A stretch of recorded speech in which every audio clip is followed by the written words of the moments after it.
আমরা বাচ্চাদের পেশাব বন্ধ হওয়ার দোয়া বা আমল বা পদ্ধতি সম্পর্কে আলোচনা শুনতেছিলাম।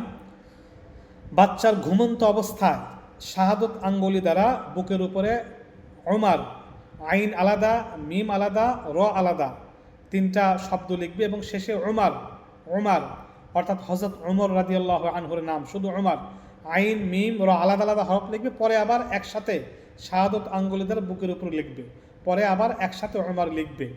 লিখলে আশা করা যায় তার বিছানায় পেশাব বন্ধ হয়ে যাবে। যেহেতু অধিকাংশ পেশাব শয়তান করায় থাকে, দুষ্ট জিন করায় থাকে, শয়তান করায় থাকে, তাই ওমর যে রাস্তা দিয়ে হেঁটে যেতেন, ওমর ফারুক রাদিয়াল্লাহু আনহু যে রাস্তা দিয়ে হেঁটে যেতেন, ওই রাস্তা দিয়ে 40 দিন পর্যন্ত শয়তান যেতে ভয় করত, যেত না। এজন্য ওমর এইভাবে লিখলে আশা করা যায় বিছানায় পেশাব বন্ধ হবে।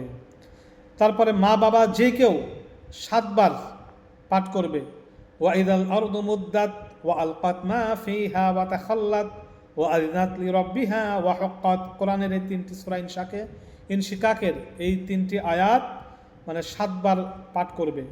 প্রতিবারই 7 বার পাঠ করে প্রতিবারই পানিতে ফু দিবে। একবার পাঠ করবে ওয়াইদাল আরদু মুদ্দাত ওয়া আলকাত মা ফিহা ওয়া তাখাল্লাত ওয়া আযনাত লিরাব্বিহা ওয়া হুক্কাত। একবার পাঠ করবে, পানিতে ফু দিবে। এইভাবে 7 বার পাঠ করবে, পানিতে ফু দিয়ে, যদি বাচ্চা ছোট হয় পানি একটু ছিটিয়ে দিবে, হ্যাঁ, বা হালকা একটু খাওয়াবে, একটু গোসলের সাথে মিশিয়ে দিবে।